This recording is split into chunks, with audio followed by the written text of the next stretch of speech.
Welcome to the Studio Archive podcast. My name is Ryan Armstrong. This is a podcast for music producers, composers, songwriters looking to get better at their craft. Thanks so much for tuning in. If you're watching on YouTube, you're listening on Spotify or Apple Podcasts or wherever you're at, thanks so much. I appreciate you for tuning in. I'm really excited about today's interview. But before we get into that, I want to make sure that you're aware of a free resource. I get asked all the time from anyone just getting started in producing music, mixing music, what plugins they should get first, what kind of equipment they need. And so I basically put together a bunch of my recommendations into a cheat sheet for you. So if that's you, you can get this cheat sheet. I recommend audio plugins, instrument plugins to get started, as well as some basic recording equipment. So you can grab that at the studioarchive.co/cheat sheet. So make sure you grab that if you are just getting started. It's the studioarchive.co/cheat sheet. All right. Today's interview is with Blake Ewing. He is from Alabama, and he's an incredible composer. He's got music on, let me check my notes here, A&E, BMW, CNBC, ESPN, National Geographic, and tons more. Tons of brands have used his music, and he's on TV networks, and he's a really awesome composer. You should really check out his music. He's super talented, and so here is my interview with Blake Ewing.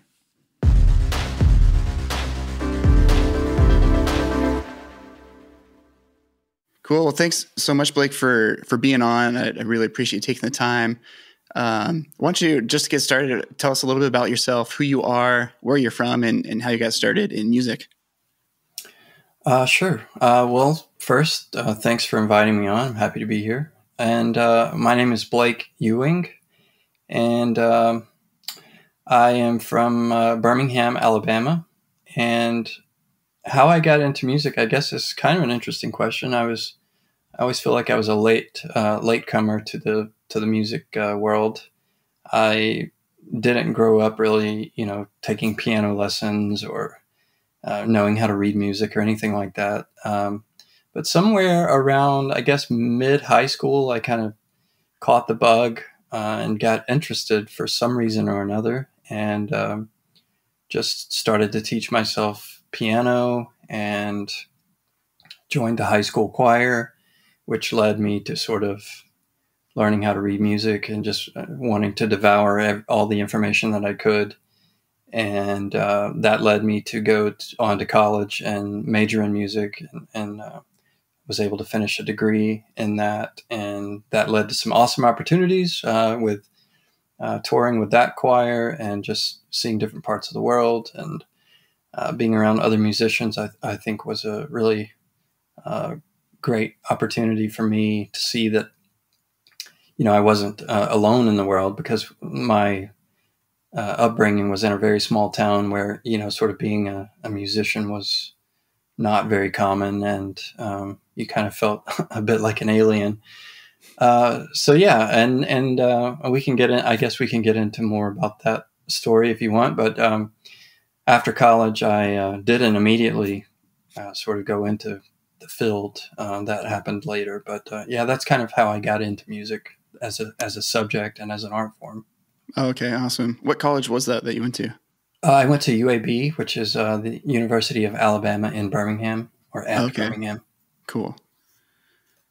And so I read on your bio that you learned piano by reading an old set of World Book encyclopedias, which is interesting. Explain that.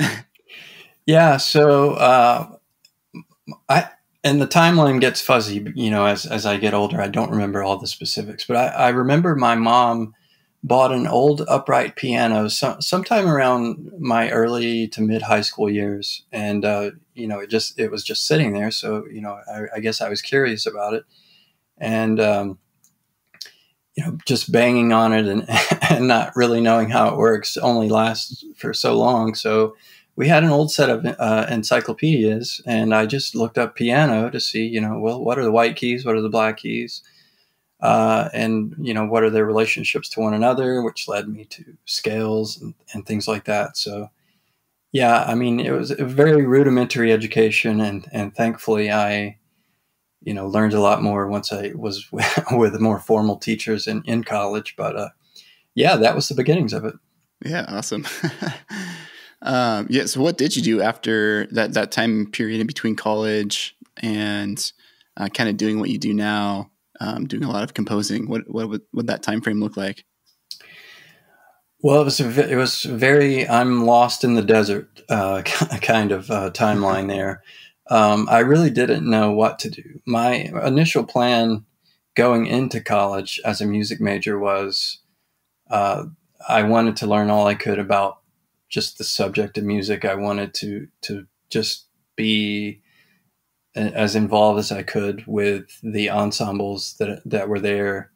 And once I was there, I sort of, I guess, gravitated towards the professors that I had, and idolized is probably not the right word, but I was very enamored by their profession, and so I think initially when I was sort of starting my college years, I thought, well, it'd be nice to be a college professor that teaches music or that conducts the choir or does these various other things at that level.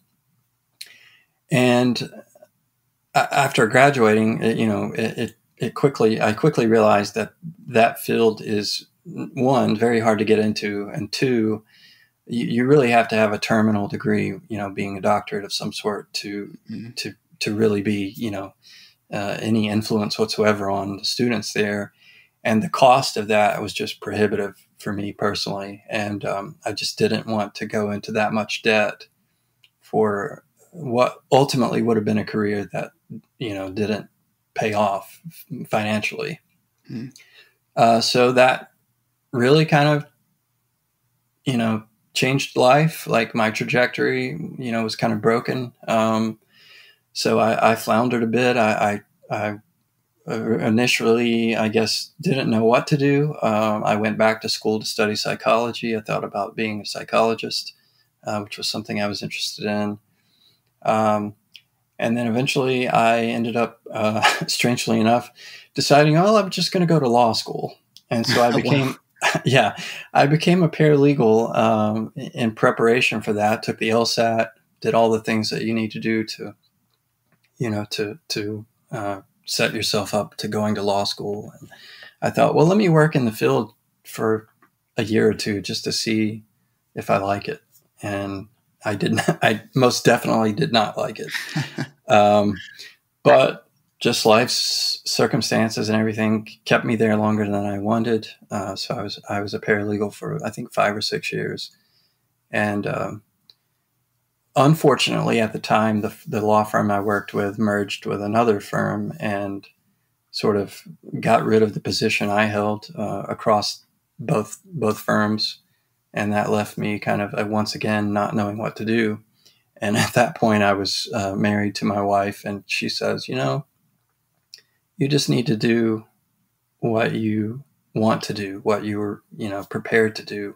Because all along this sort of zigzagging timeline, I've been still doing music. I've still been writing songs and playing in bands and things like that.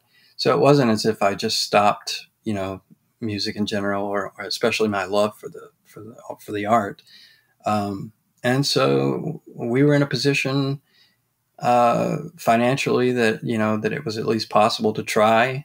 And thankfully, I had a wife that was very, very supportive. And obviously, that was crucial. And I definitely could not have done any of this without her support at that time.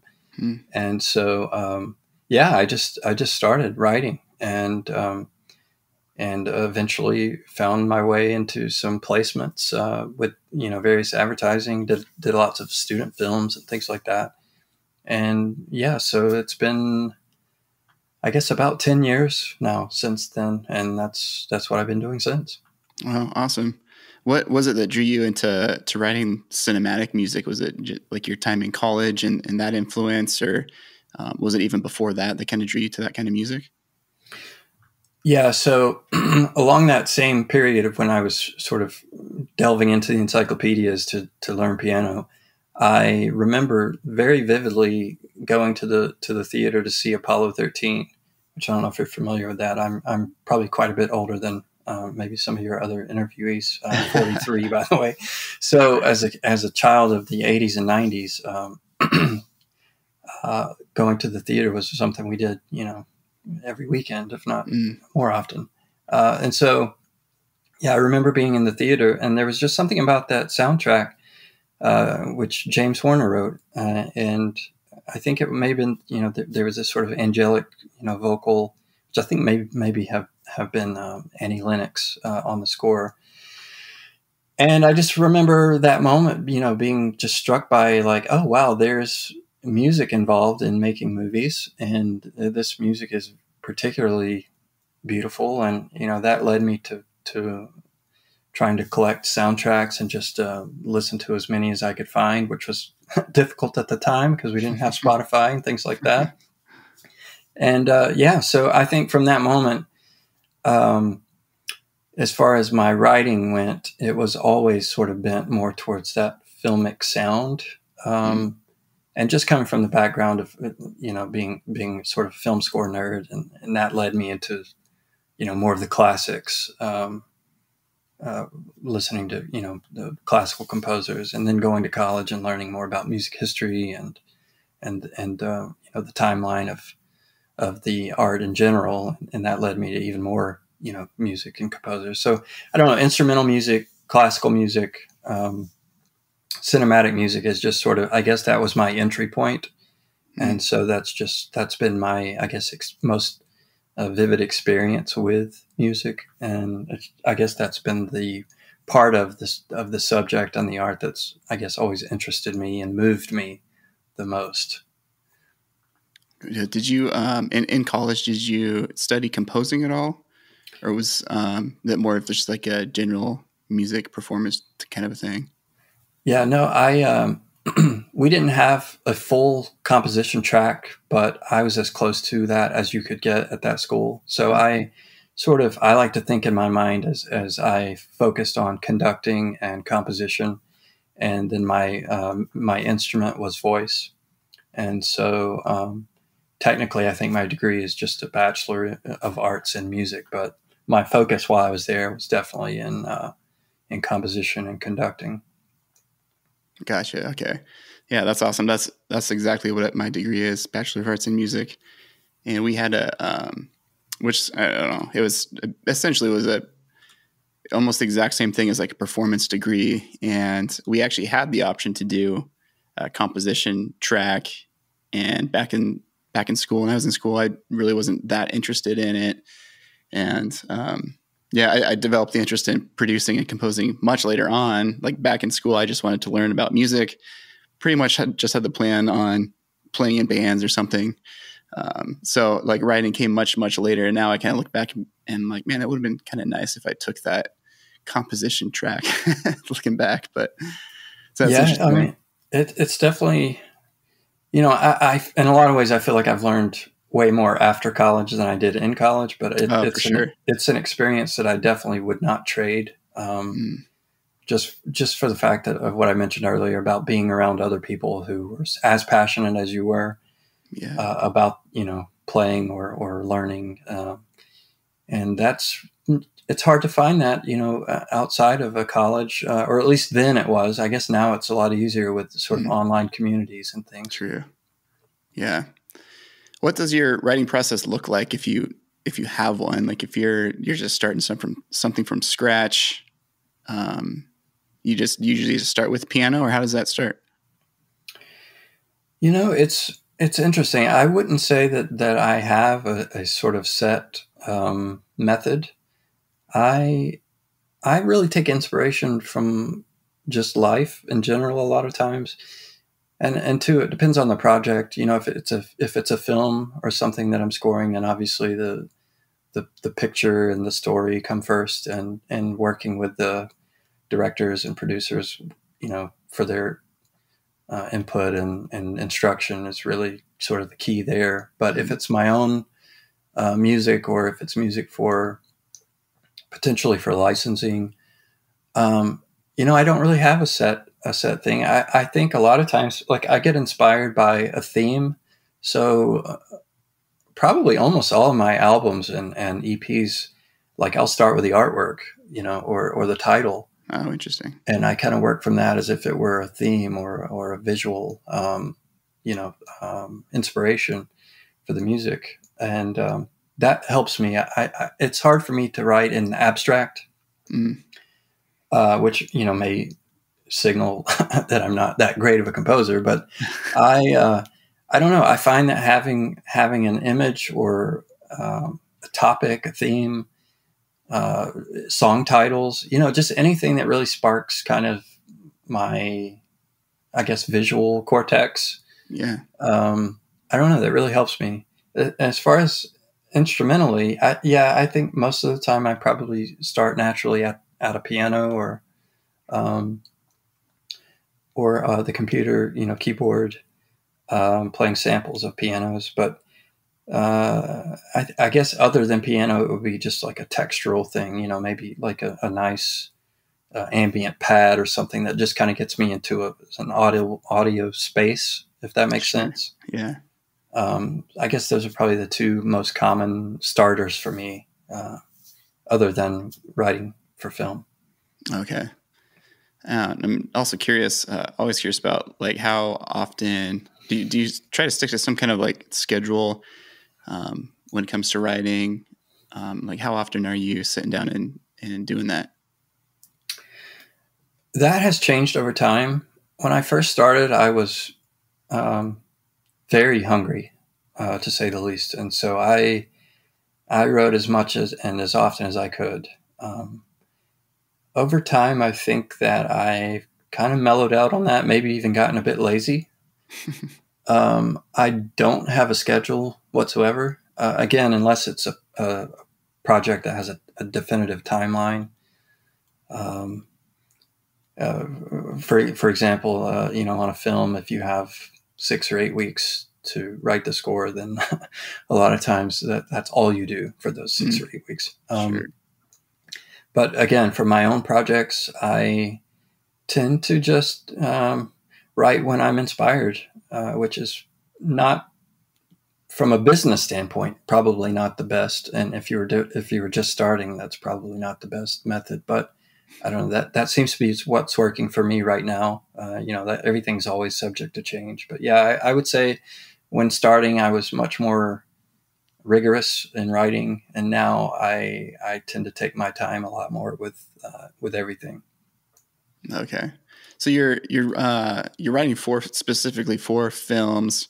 You also have a whole bunch of music that can be licensed, and we can talk about Musicbed and how you got with them and stuff. But what's that balance look like today between working on licensed material versus working on specific films? It is heavily swayed towards writing as an artist, and then occasionally when a film pops up that I'm interested in or that I think fits my style, then I'm more eager to work on that. I remember reading about, I don't remember which film composer it was. I don't know if it was John Williams or someone like that, but it was someone who had done lots and lots of films, and they talked about how you have to be a very good chameleon musically to be sort of a successful mainstream film composer, which is very true. If you go from writing, say, something in the Marvel's cinematic universe to, an independent film of some sort, those are very different styles. And I think I was more happy to do those kinds of things earlier on. And now I think that's less interesting to me. I would rather work in genres and as a music artist. I think for better or worse, that kind of precludes you from ever being on the call sheet for major studios. But that's probably not a career path that I would have ever made it to anyway. So yeah, I think right now I tend to write way more music that interests me, and that hopefully people that follow me, on different streaming platforms and social media will enjoy, and that I enjoy listening to, and that I connect with, and then when projects come along that kind of fit that, I'm just way more passionate about it, I think, whenever that happens. And so I think that's kind of the current balance. Again, all of these things are subject to change. Sure. Yeah. You know, if the mortgage needs to be paid, you know, I'm happy to write an ethnic score with instruments I've never used before. But yeah, so that, I guess that's in an ideal world, and currently that's kind of where I am. Okay. Yeah, and speaking of those projects, you did just do a project with was a documentary, right? We Don't Yes. Deserve Dogs. Yes. Yeah. I was listening to some of the music for that. It sounds great. Thanks. I mean, by the way, too, I've listened to a ton of your music, and you have the ability to do these massive orchestrated kind of scores, and then you strip it down to like something super intimate with minimal instruments, and you do both so well. Oh, thank you. I love. But Yeah, talk a little about that project that you worked on. Yeah, it was. I mean, it kind of fell in my lap, which is was great. It was a very small production. The director and his partner in business and film and in life, they're just like a wonderful filmmaking duo. He does the sort of directing and cinematography, and she does the sound recording and logistics and you know, marketing, things like that. And they had released a film called Barbecue, which did really well on the film festival circuits, and I think it's still on Netflix. And they worked with a composer on that film, and it was a very different score for their first film. It was very orchestral and very virtuosic. I mean, it was impressive. And when it came time for their new film, which is the We Don't Deserve Dogs, you know, naturally they reached out to that first composer, who I don't remember his name, unfortunately, but he wasn't available, and so they then went kind of on the hunt, and somehow came across me. I can't remember exactly how. I think maybe they were listening to Spotify or something, and came across my music, and connected with it, and thought that it was a good fit for the mood and the vibe that they were going for that documentary. And yeah, so they reached out, and we discussed it, and discussed sort of their references for the music, and you know, what they hoped to achieve with it, and how I might help with the story, which is amazing. And this score is what came out of that, which I'm really proud of. It's very minimalistic. The film is very dialogue heavy, and so that, you know, it's a lot of background support for the music, and there's a lot of music. I think we ended up with 80 or 83 minutes of music. So I mean, it's wow. it's very constant throughout. They specifically wanted that as sort of the heartbeat of the film, and so it was a challenge, but it was very rewarding, you know, personally to finish it, and I'm definitely proud of the film as it came out, and the score separately, which is now, you know, out as a soundtrack. Yeah, that's awesome. How long was that whole process? That's a lot of music to write. Yeah, it was a lot of music to write. They had a very compressed timeline. I want to say that they reached out to me in December of whatever year that was. I want to say it was 2019 or 2020. I think it was 2019. No, it was 2020. It was 2019 of December.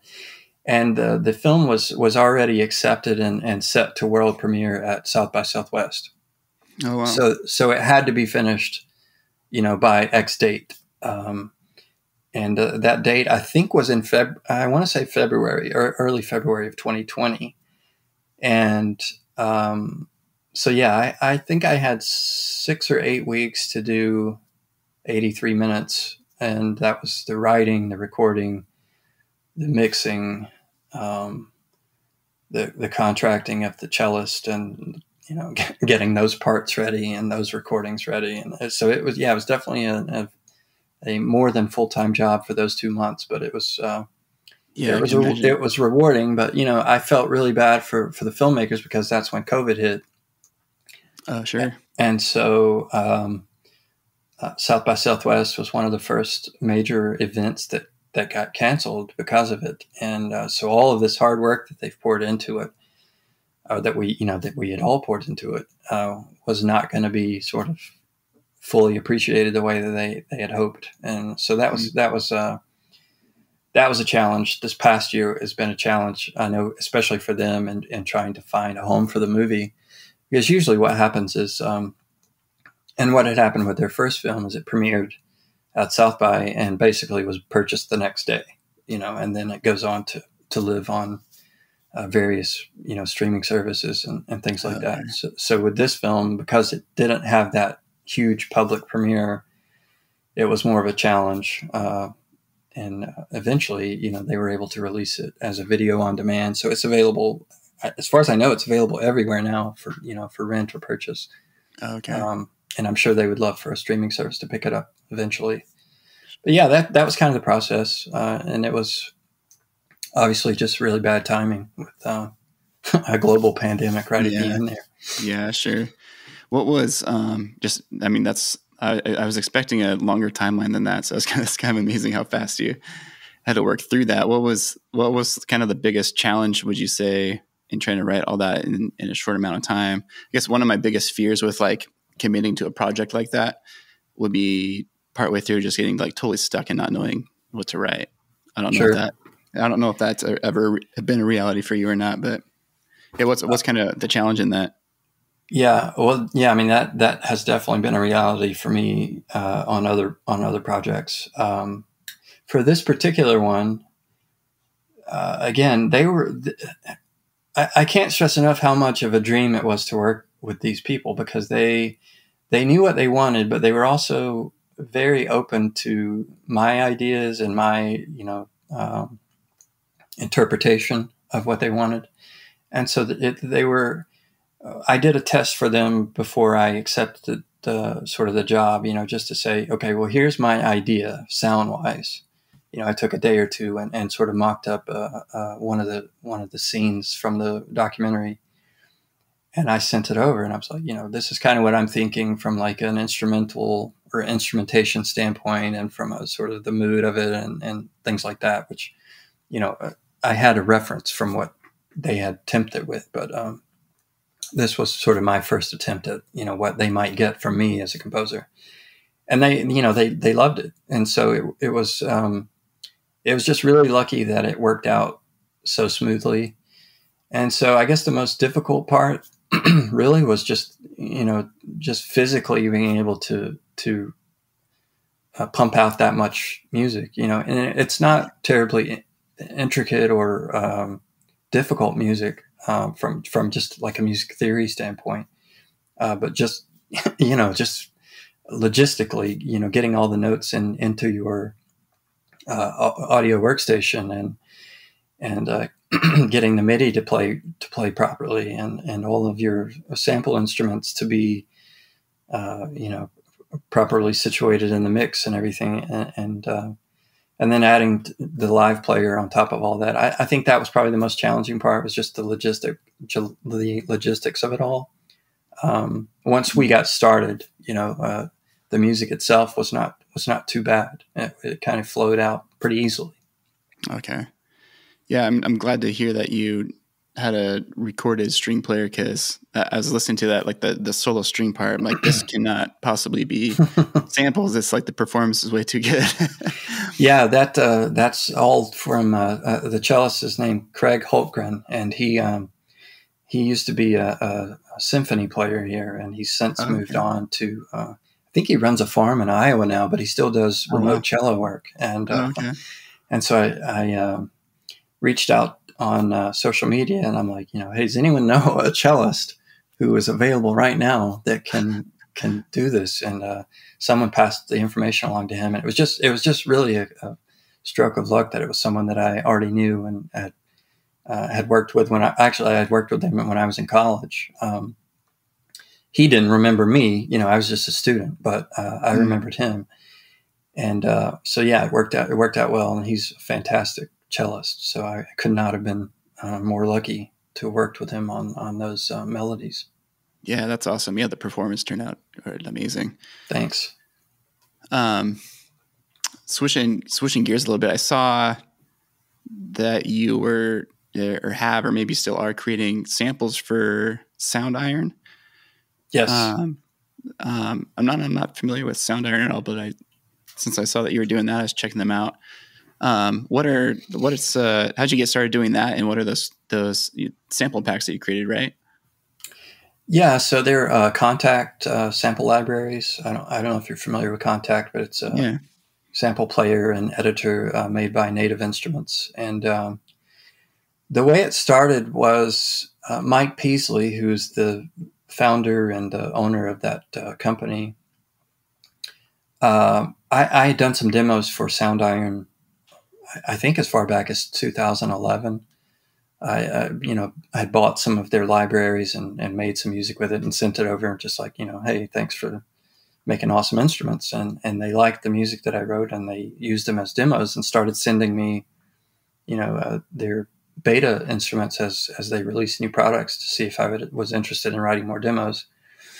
And so over time, I guess he just knew of my work and started following me as an artist. And I think this was around the time, I want to say around 2016, I released an album called Wilderness, and he heard it and really liked, excuse me, just the overall atmosphere of it, the textures and the sound of the album as a whole. And he reached out and asked if I would be interested in, not replicating that, but sort of encapsulating that mood and that atmosphere in samples. And I was a little hesitant because I knew nothing about sampling or I knew how to load a sample in Kontakt and to play it with my keyboard, but I had no idea how they were made.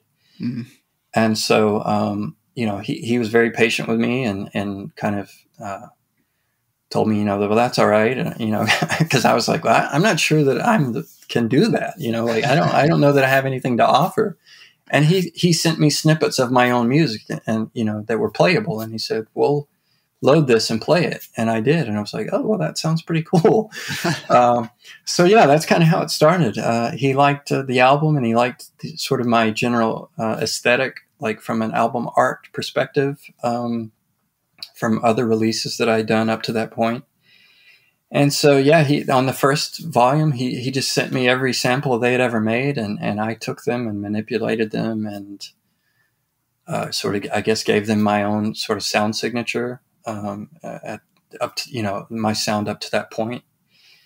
And, I did the artwork for the library, which was another part of it that he wanted me to do. And so it's called Sonospheres. And we, after the first volume came out, which I want to say was like a year after we first talked about it, we kind of decided, let's make this like maybe a 3 or 4 part anthology that eventually could be released as a Kontakt player instrument, where you don't have to own the full version of Kontakt. And so that's what I'm working on right now, is the 4th, and I don't know if it'll be the final, but it's the final edition of this set of libraries for them. And I'm I'm hoping to have it done within the next, I don't know, few weeks, but we'll see. Okay.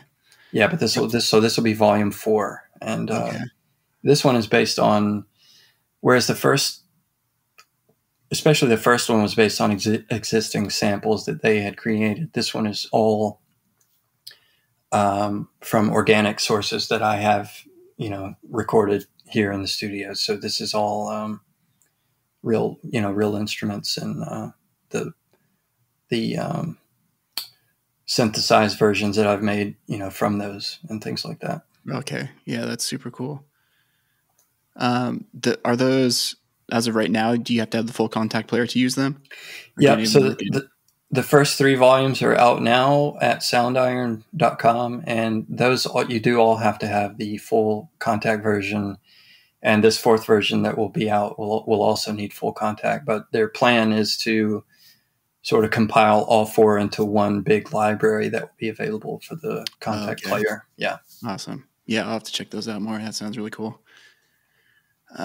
Also, one of the things I wanted to talk about was just your experience with Musicbed. I know there's a ton of libraries out there now for licensing. Musicbed, at least in my mind, is like kind of like one of the big ones. Super curated. All the music on there is super incredible. Like they're not going to take anything that's not kind of top notch, which I think says something about your music. But how'd you get started with them? And have you always had your music with them, or have you had or currently have any music anywhere else for licensing? Yeah, licensing is very interesting to say the least. There are lots of companies that take full advantage of the artist with zero guilt. And I just loathe that practice. I would say actually the majority of libraries out there do that. So I'm always really cautious about,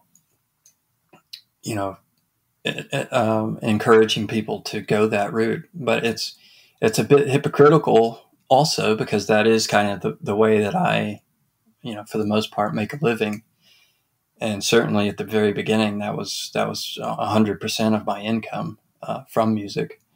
And so, yeah, it's a difficult subject. With Musicbed specifically, I was just really incredibly fortunate. Like I was just really lucky to be doing what I was doing at the right place at the right time, which I know is a common story with anyone who has success in the arts. But it truly was life-changing, and I don't use that lightly. I think they opened up in 2012, and I could be wrong about that, but it was somewhere around then. And I think within the first year of their being a business, somehow I just stumbled upon them and read their website. I really liked their aesthetic. A lot of music libraries have a very, like 90s Matrix look. Like it's just geared towards, I don't know. It just looks cheap. And that sounds a bit snobbish, but that's just my opinion on it. And for some, the Musicbed did not look like that. It looked very different visually from everyone else at the time. And I just remember being impressed by that. And so I read, they sent me one of it was like almost like a pamphlet of, trying to sell me on their library. And I was like, this all looks good to me. Like their share rates were better than anyone else that I had worked with.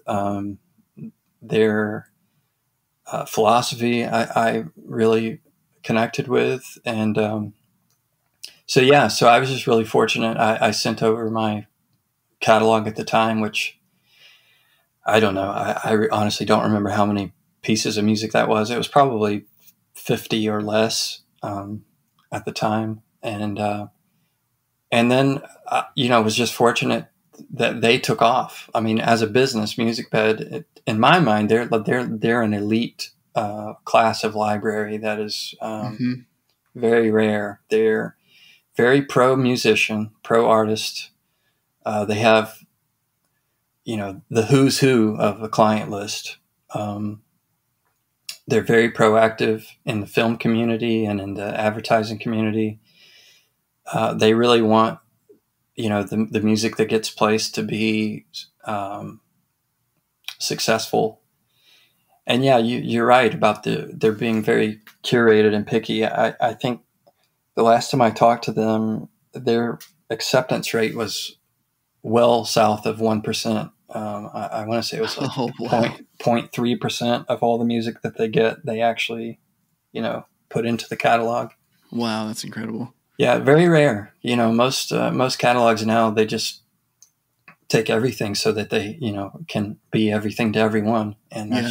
that's just not their philosophy. And I think for them as a business, it's really paid off. I mean, they, when I first signed on with them, I want to say there were 4 or 5 employees, and like I knew all of them, like through email and eventually phone calls and things like that. And now I think they have, more than 50 or 60 employees just spread out all over the country.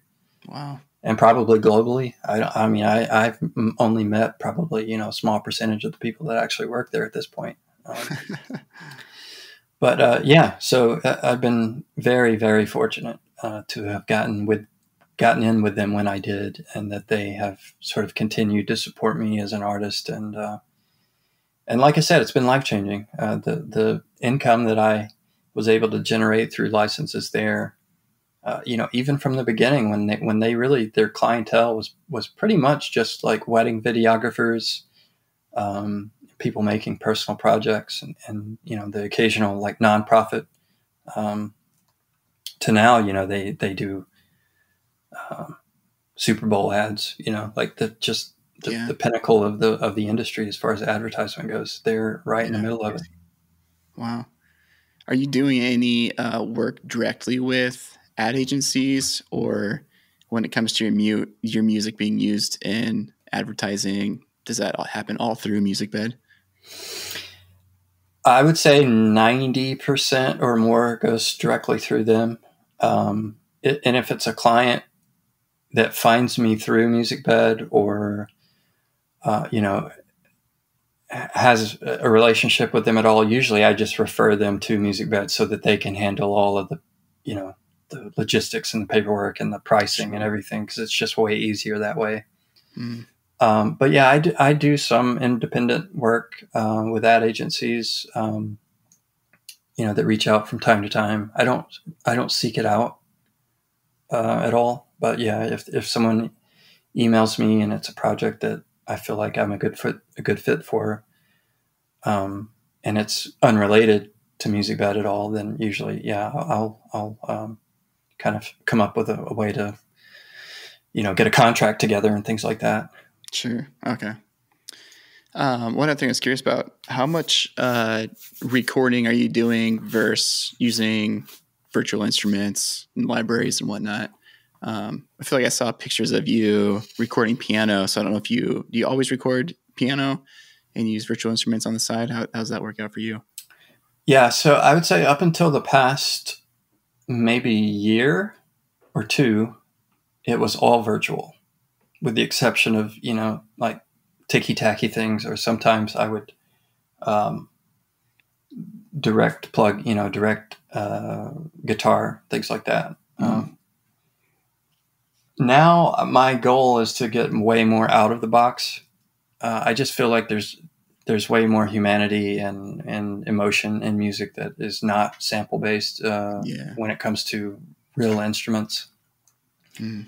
And I'm fortunate enough I found a really wonderful piano a couple of years ago that I have had serviced and restored. And so yeah, that's my goal. And it kind of has started with that score for the movie and with this sample project. Like both of those things have been, trying to get way more out of the box. And my plans for future projects are very much leaning towards, more organic sound sources for sure. Yeah. Not that there's anything wrong with samples. I'm not against samples. I just think that it's time for me to try something new, just as an artist. Like, Sure. I think samples can become a bit of a crutch. Mm. And I noticed just in my own, sitting at the piano and playing, like I need to get back to that. I need to get back to being able to play a song, without having to stop and re-record a part. Like that's just something personally that I would like to get back to. Yeah, that's awesome. Speaking of like virtual instruments, what do you still use for virtual instruments? Do you have some like go-tos? Always super curious about strings, because There's so many great libraries, but at the same time, it's sometimes hard to make them not sound like samples. So yeah, what are some of those kind of top go-to libraries that you do use? Well, in the past, I think I gravitated more towards the larger sort of orchestral ensemble strings. I know I've used Spitfire Audio strings. Mm. I think I have a lot of their Albion music or libraries, and I have their it was called Sable and Mural. I think now they're called something else. And I did a few demos for them with those libraries that they used, and they may still use them. So I think them in particular, I think they have, really organic sounding strings, so the way they record them and where they record them. Mm. I've used 8-Dio strings in the past. It's hard to remember everything because I don't have all of that right in front of me right now. Yeah, if it's out there, I probably own it and have used it at some point. Okay. Just to be totally honest, I think nowadays I lean more towards, what can I find that sounds unusual? What can I find that sounds more minimal? Like I don't really want a huge 100-piece string section in a giant cathedral sound at this moment. So I'm leaning more towards those types of things, and I think in those cases, a lot of times it's easier and frankly, just, more supportive to hire actual string players, to play those lines and to play, to come up with those textures or to sample, them to use in your recordings. So I've done a lot of that recently. Okay. Yeah, I don't know. I don't think I have, one particular library or company to recommend, but I do think that, the products that are out there today are, they're all really extraordinary if you think about like just what you have access to, at your fingertips. You can play, the BBC strings, in your house, in your bedroom. It's just crazy to think about. That is crazy. Yeah, that's awesome. So as we wrap up here, what advice do you have for kind of aspiring composers and producers? Wow, that is maybe the most difficult question. I would say for composers, be open to the world, like be open to inspiration, from art and from life and books and movies and just, I don't know. I'm a firm believer in just the more that you take in, the more you have access to put back out. And, and then obviously, just the doing of the thing, just sit down and do it, write and get better at the craft, get better at whatever it is that you want to do. If you want to write for films or licensing, study those things and practice and, don't sell yourself short once you have a little success. Don't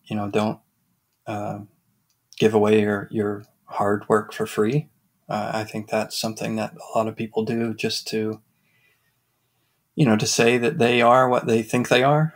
And you don't have to do that to be a composer. You can have value. And for producers, I think it's a lot of the same.